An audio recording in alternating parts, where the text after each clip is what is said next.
8 Hijrah dalam peristiwa Fathu Makkah. Sebahagian sahabat menyangkakan, rata-rata mereka menyangkakan bahawa Rasulullah SAW nak bergerak menuju ke Taif, sebab mereka tahu bahawa orang Taif memang sedang bersiap nak menyerang kota Madinah waktu itu. Jadi bila mana Rasulullah memerintahkan sahabat bersiap untuk pergi berperang, dalam keadaan tak bagi tahu pun nak pergi ke mana, maka sebahagian daripada mereka merasakan Rasulullah akan bergerak menuju ke Taif. Dan Rasulullah sendiri menggunakan strategi daripada Madinah, baginda mengambil laluan menuju ke kota Taif, sehinggalah di persimpangan terakhir bila mana Rasulullah mengubah haluan menuju ke Makkah, barulah para sahabat tahu bahawa Rasulullah SAW sebenarnya menuju ke kota Makkah. Dan selepas berlakunya peristiwa Fathu Makkah, Rasulullah para sahabat kemudiannya bergerak menuju ke kota Taif untuk sebab saya sebut tadi, orang-orang Taif sendiri sedang bersiap nak menyerang Makkah waktu itu. Bila mana Makkah telah pun dibuka oleh Rasulullah SAW, maka Rasulullah bersama dengan para sahabat pun menuju ke kota Taif.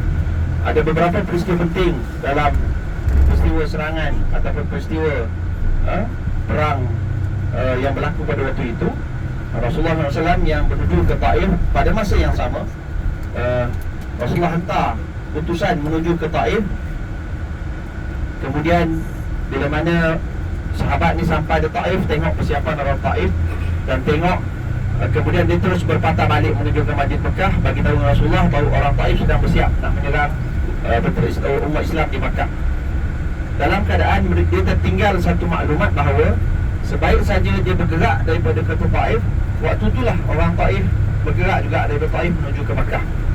Maka bila mana dia bagi tahu Rasulullah SAW bahawa orang-orang Taif sedang bergerak menuju ke Makkah, maka Rasulullah pun menggerakkan para sahabat dan tentera Islam menuju ke kota Taif. Waktu itu dalam perjalanan Rasulullah SAW itu menuju ke Taif, Rasulullah disertai dengan dikatakan 13,000 tentera, 13,000 tentera, sehingga Allah sebut dalam Al-Quran. Sebab apa? Allah tegur dalam Al-Quran, "Idh a'jabatkum kathratukum." Sesungguhnya sebahagian dari kamu rasa takjub dengan ramainya bilangan kamu. Sebab apa? Sebagian sahabat kata, kita dah melalui peperangan Badar, kita 300 orang, tentera Quraisy 1,000 orang pun kita menang. Kita dah melalui peperangan Uhud, tentera Islam ada 1,000, tentera musyrikin Makkah ada 3,000. Pun waktu itu walaupun round pertama walaupun berakhir dengan sebenarnya bukanlah kekalahan sangat di peringkat tentera Islam, cumanya dalam peringkat kepusingan kedua itu sebahagian sahabat 70 syuhada itu syahid. Tapi pada masa itu sebenarnya mereka pun tak berani nak tunggu lama. Tentera musyrikin Makkah waktu itu, selepas daripada sebagian sahabat terbunuh, mereka pun terus lari balik ke Madinah. Sebab dalam peristiwa itu tidak berlaku pun tawanan terhadap kota Madinah waktu itu. Jadi sebagian sahabat kata dalam keadaan peperangan Uhud kita ada 1,000, tentera Taif, tentera musyrikin Makkah ada 3,000 pun kita boleh menang. Dalam peperangan Ahzab 3,000 tentera Islam melawan 10,000 tentera Ahzab pun kita boleh menang. Hari ni menuju ke Taif kita ada 13,000, memang tak ada masalah lah, katanya begitu kan. Sehingga Allah tegur dalam Al-Quran, "Idh a'jabatkum kathratukum." Sesungguhnya sebagian dari kamu takjub dengan ramainya bilangan kamu, sehingga Allah turunkan teguran yang mana tentera Islam bila mana sesampainya baginda Rasulullah SAW dan para sahabat dalam perjalanan mereka menuju ke kota Taif ini, pada masa yang sama orang Taif sedang menuju ke kota Makkah. Sampai di satu tempat namanya Medan Hunain. Medan Hunain, maka tentera Taif waktu itu yang diketuai oleh Malik bin Auf waktu itu, Malik yang waktu itu mengetuai tentera Taif, sampai di kawasan Hunain, dia pun berhenti. Pada masa yang sama, dalam kalangan tentera Taif itu ada seorang tua yang namanya Duraij. Duraij ini merupakan orang tua yang selama ini jadi memang orang otai lah sebenarnya ceritanya, menjadi rujukan. Dan waktu itu rumahnya dah cukup tua, matanya dah buta. Tapi bila mana waktu perang Taif tu dia dibawa untuk jadi konsultan lah, sebagai penasihat pada tentera-tentera Taif. Sesampainya mereka ke kawasan Hunain, bila mereka berhenti, Quraisy ini dengar macam mana suara budak-budak, dengar suara perempuan, ramai sangat. Jadi dia pun tak sebab mata dia buta, dia pun tanya dengan orang-orang Taif, kenapa dengar ramai sangat suara budak, suara isteri ni? Mereka bagi tahu bahawa Malik memerintahkan supaya semua tentera Taif bawa semua harta dia, bawa isteri mereka, bawa anak mereka, bawa seluruh keluarga dia pergi berperang Taif. Alasannya apa? Jadi mereka bila berperang, orang-orang Taif ini, tentera Taif ini akan berperang dengan sungguh-sungguh untuk mempertahankan keluarganya dan juga harta mereka. Quraisy jadi marah. Quraisy kata ini kerja gila. Kalau kata kita kalah perang nanti habis seluruh orang Taif, habis dah, tak ada lagi zuriat mereka. Maka berlakulah Quraisy perintahkan mereka untuk anak-anak dan juga isteri mereka yang wanita untuk diperintahkan pulang. Kemudian berlakulah pertengkaran antara dia dan juga Malik, sehingga Malik waktu dikatakan meletakkan pedangnya, hulu pedang di tanah, dan meletakkan hujung pedang di dadanya, dan dia kata kalau ada orang Taif yang balik, dia akan bunuh diri. Dia akan pancakkan pedangnya ke dada dia. Maka waktu itu Quraisy mengalah. Dia kata tak apa, kalau macam tu tak apalah, dia kata kalau berkeras sangat. Tapi dia kata tempat ini baik, Hunain itu baik, sebab dia berada di lembah, dalam keadaan orang Taif, orang daripada Mekah kena turun dari lembah itu, daripada kena menuruni bukit-bukit di kawasan lembah itu. Dan kemudiannya dia pun perintahkan digali lubang-lubang untuk para tentera Hunain ini bersembunyi. Bila mana tentera Islam sampai di kawasan medan Hunain itu, maka tentera Islam dimulai dengan tentera berkuda yang diketuai oleh Khalid Al-Walid turun dulu. Kemudian itu bila mereka dalam perjalanan mereka turun ke jurang, menuruni teping yang sangat curam itu, mereka mula diserang sehingga menyebabkan tentera berkuda kalam kabut jatuh. Sehingga dikatakan waktu Khalid Al-Walid jatuh sebab dia duduk depan sekali, bila jatuh dia di bawah sekali dan dia ditimpa oleh kuda-kuda dan juga tentera Islam yang lain, sehingga dia cedera sangat parah. Maka waktu itu tentera Islam yang jumlahnya 13,000 tadinya mula kacau, mula jadi berterabur, kacau bilau, bahagian mula lari dan sebagainya. Bila waktu itu Rasulullah SAW memerintahkan dicari di manakah Khalid Al-Walid. Maka sahabat bawa jasad Khalid Al-Walid yang dalam keadaan luka parah, dalam keadaan waktu dikatakan nazak, bawa jumpa Rasulullah SAW. Kemudian Rasulullah SAW dengan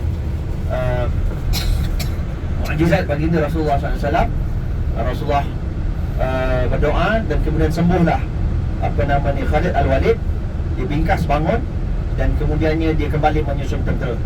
Pada masa yang sama Rasulullah SAW panggil, wahai orang-orang kaum muslimin, berkumpullah. Mereka tak dengar sebab keadaan kacau bilau, sehinggalah kemudian Rasulullah SAW minta kepada kepada Sayyidina Abbas, bapa saudara baginda Rasulullah SAW, untuk memanggil para sahabat, sebab Sayyidina Abbas ni mempunyai suara yang kuat, suara yang keras. Maka Sayyidina Abbas memanggil pada seluruh kaum muslimin untuk berkumpul. Wahai orang-orang para muslimin, berkumpullah. Kemudian bila mana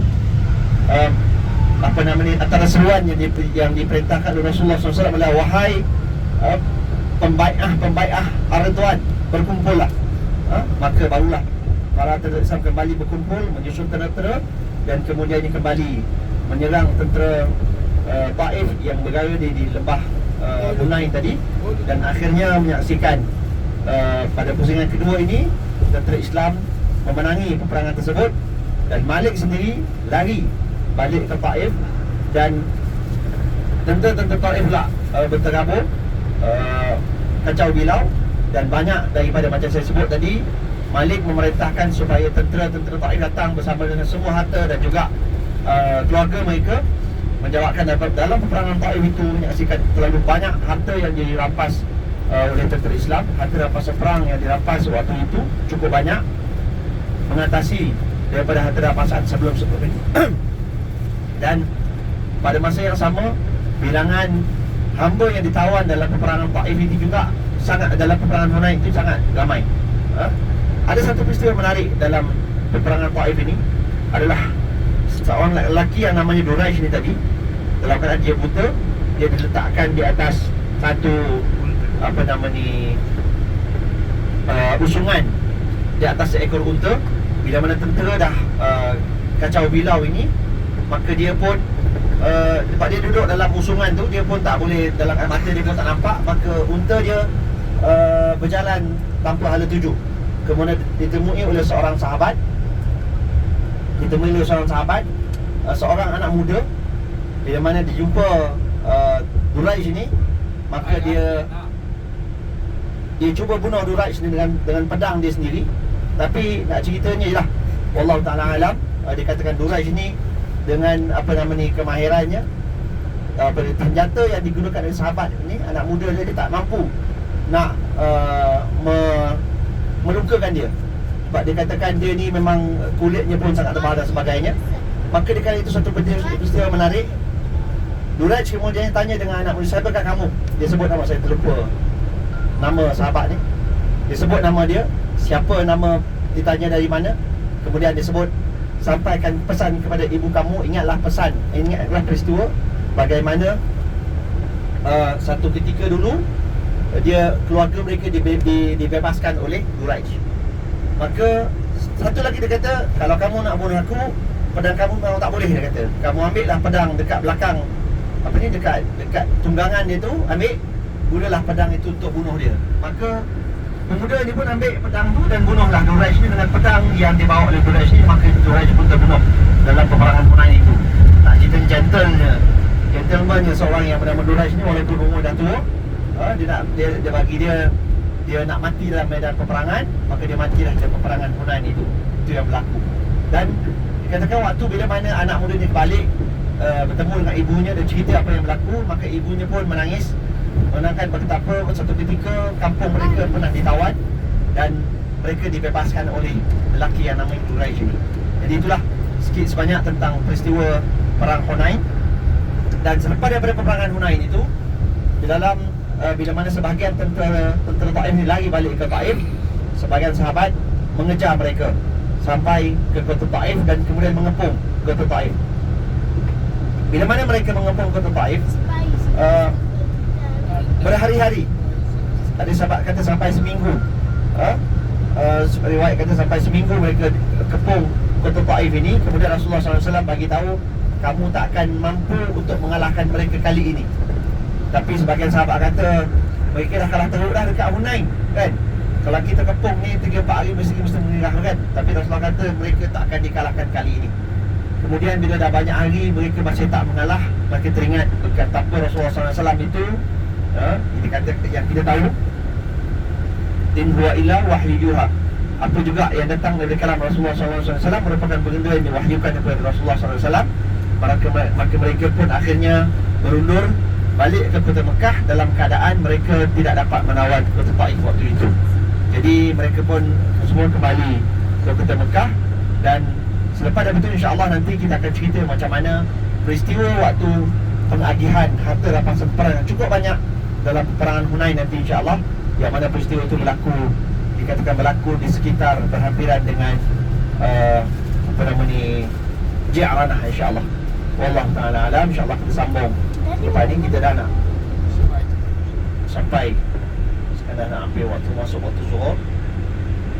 Satu perkara yang saya nak kongsikan tentang kota Taif ini, saya rasa kita semua perasan kota Taif ini sejuk. Dan sejuk ini sepanjang tahun dia sejuk. Okay? Waktu musim panas pun dia sejuk, waktu musim sejuk lagi dia sejuk, kan? Jadi disebabkan cuacanya ini, kota Taif ni merupakan tempat peranginan bagi orang-orang sekitar di kota Mekah. Dan di sini juga, kalau kita perhatikan dalam perjalanan kita nanti, kita akan nampak banyak taman-taman tema lah, theme park. Ada roller coaster, ada merry-go-round dan sebagainya. Sebab dikatakan tempat ni kalau waktu malam memang cukup meriah, terutamanya pada hujung minggu lah. Jadi orang-orang Taif akan berkumpul bersama keluarga orang-orang Makkah, bila mana utamanya waktu musim panas, mereka nak cari sejuk sikit, mereka akan datang ke Taif ini. Dan sebab banyak tempat-tempat peranginan, tempat-tempat yang mereka boleh beristirahat di kawasan Kota Taif ini. Wallahu a'lam.